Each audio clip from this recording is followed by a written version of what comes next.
Hello guys, അപ്പൊ ഇന്നത്തെ എപ്പിസോഡിൽ നമ്മുടെ മീനാക്ഷി ആകാശിനെ വിളിച്ച് പറയുകയാണ്, എനിക്ക് ഉടനെ തന്നെ സസ്പെൻഷൻ കിട്ടും ആകാശ് എന്ന് വിളിച്ച് പറയുന്നുണ്ട്. അപ്പൊ ആകാശ് ആകെ ഞെട്ടി നിൽക്കുന്നൊക്കെയുണ്ട്. അപ്പൊ ആകാശ് ഇങ്ങനെ ഈ ഞെട്ടി നിൽക്കുന്നത് കണ്ട് നമ്മുടെ ബാലൻ ചോദിക്കുന്നുണ്ട്. അപ്പൊ ബാലനോട് ഈ വിവരം പറയുന്നുണ്ട്. മീനാക്ഷിക്ക് ഇപ്പൊ തന്നെ സസ്പെൻഷൻ കിട്ടും എന്ന് പറയുന്നുണ്ട് കേട്ടോ. അപ്പൊ തന്നെ നമ്മുടെ ബാലൻ വീട്ടിലേക്ക് ഓടുകയാട്ടോ, എനിക്കൊന്ന് ബാങ്കിൽ പോകണം അത്യാവശ്യമായിട്ടെന്ന് പറഞ്ഞ് നമ്മുടെ ബാലൻ നമ്മുടെ ദേവമംഗലത്തേക്കായിരിക്കും പോകുന്നത് കേട്ടോ. എന്നിട്ട് അവിടെ ചെല്ലുമ്പോ നമ്മുടെ ശ്രീദേവിനെ കണ്ടിട്ട് ഇങ്ങനെ പറയുന്നുണ്ട്, നിനക്ക് ഇംഗ്ലീഷ് വായിക്കാൻ അറിയാവോ? നീ ശരിക്കും പഠിച്ചതാണോ? നിനക്കത് കണ്ടിട്ട് മനസ്സിലായില്ല ഇത്രയും സീരിയസ് പേപ്പർ ആണെന്ന്? മുഖ്യമന്ത്രി വരെ സൈൻ ചെയ്ത പേപ്പർ അല്ലേ? എനിക്ക് പിന്നെ ഇംഗ്ലീഷ് വായിക്കാൻ അറിയത്തില്ല, നിനക്ക് വായിക്കാൻ അറിയാവുന്നതല്ലേ? പിന്നെ എന്താണ് അവിടെ സംഭവിച്ചത്? ഇനി നീ മനഃപൂർവ്വം മീനാക്ഷിയുടെ ജോലി കളയാൻ വേണ്ടി ചെയ്തതാണോ? എനിക്ക് നമ്മുടെ ബാലൻ ഇങ്ങനെ നമ്മുടെ ശ്രീദേവിയുടെ അടുത്ത് ഇങ്ങനെ ചൂടാവുക കേട്ടോ. അപ്പൊ ശ്രീദേവി ആണെങ്കിൽ, അയ്യോ ബാലച്ച, അങ്ങനൊന്നും പറയില്ല, അങ്ങനൊന്നും ഞാൻ വിചാരിച്ചിട്ടേ ഇല്ല, ഞാൻ വായിച്ചു നോക്കി, ഞാൻ വിചാരിച്ചു ഓഫീസിൽ എല്ലാ പേപ്പറും മുഖ്യമന്ത്രി ഒപ്പിടും അങ്ങനെയൊക്കെ പറഞ്ഞിട്ട് ഇങ്ങനെ ശ്രീദേവി ഇങ്ങനെ പറഞ്ഞുകൊണ്ടിരിക്കുന്ന സമയത്തുണ്ടല്ലോ കൂട്ടുകാരെ, നമ്മുടെ ഗോമതി അവിടെ നിന്ന് വരുന്നുണ്ടേ.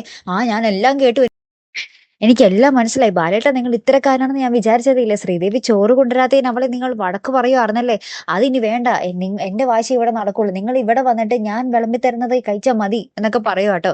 അപ്പൊ നമ്മുടെ ബാലേനും ശ്രീദേവിയും ആദ്യം ഒന്ന് പേടിക്കുന്നുണ്ടെങ്കിലും പിന്നെ നമ്മുടെ ഗോമതി എന്താ തെറ്റിദ്ധരിച്ചതാണെന്ന് മനസ്സിലാവുമ്പോൾ പിന്നെ അവർ സമാധാനപ്പെടുന്നുണ്ട് കേട്ടോ. ആദ്യം അവർ വിചാരിക്കും മീനാക്ഷിയുടെ കാര്യം പറയുന്നത് ഗോമതി കേട്ടിട്ടുണ്ടാവുന്നത്. പക്ഷെ ഗോമതി വിചാരിച്ചത് നമ്മുടെ ബാലൻ വന്നത് ശ്രീദേവിനെ വഴക്ക് പറയാൻ വേണ്ടിയാണ് ചോറ് കൊണ്ടുവരാത്തതെന്നാണ് നമ്മുടെ ഗോമതി വിചാരിച്ചത്.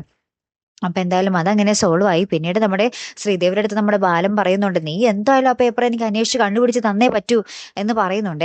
അങ്ങനെ തന്നെ നമ്മുടെ ശ്രീദേവി ആ മുറ്റത്തൊക്കെ നോക്കുന്നുണ്ട്. പിന്നെ നോക്കുമ്പോൾ അപ്പുറത്ത് നമ്മുടെ കൃഷ്ണമംഗലത്തിന്റെ വീടിനുള്ളിൽ ആ മുറ്റത്ത് കിടക്കുന്ന ഒരു രംഗം കേട്ടോ ഏറ്റവും ഒടുവിൽ നമുക്ക് കാണുവാൻ സാധിക്കുന്നത്. അപ്പൊ നമ്മുടെ ശ്രീദേവി പറയുന്നുണ്ട്, ഞാൻ മതിലാടിപ്പോ എടുക്കട്ടെ എന്ന് പറയുമ്പോൾ നമ്മുടെ ബാലച്ചൻ പറയുന്നുണ്ട്, അയ്യോ വേണ്ട മോളെ, അവര് കണ്ടാൽ ആ പേപ്പർ മീനാക്ഷിക്ക് വേണ്ടപ്പെട്ടതാണെന്ന് അറിഞ്ഞാൽ അവര് കീറിക്കളയത്തേ ഉള്ളൂ, നമുക്ക് വെയിറ്റ് ചെയ്യാം എന്നും പറഞ്ഞ് നിൽക്കുന്ന ഒരു രംഗത്തിലാട്ടോ കൂട്ടുകാർ എപ്പിസോഡ് അവസാനിക്കുന്നത്. അപ്പൊ ഇനി എന്തൊക്കെ പുകിലകം നടക്കാൻ പോകുന്നത് നമുക്ക് കണ്ടു തന്നെ അറിയണം കേട്ടോ. ആ പേപ്പർ എങ്ങാനും എടുത്ത് നമ്മുടെ മീനാക്ഷിക്ക് തിരികെ എത്തിക്കാൻ സാധിച്ചാൽ അത്രയും നല്ലത് അല്ലേ കൂട്ടുകാരെ? ഇതിനിടയിൽ നമ്മുടെ മീനാക്ഷി അവിടെ എടുക്കാൻ പോകുമ്പോൾ, അല്ലെങ്കിൽ ബാലൻ അവിടെ എടുക്കാൻ വേണ്ടി കൃഷ്ണമംഗലത്തേക്ക് പോകുമ്പോൾ അവിടെ ഒരു പൊരിഞ്ഞ യുദ്ധം നടക്കാനും സാധ്യതയുണ്ട് അല്ലേ? അപ്പൊ എന്തായാലും കാത്തിരുന്നതിനെ കാണാട്ടോ. അപ്പൊ അടുത്തൊരു വീഡിയോ വരുന്നത് വരയ്ക്കും ഗുഡ് ബൈ.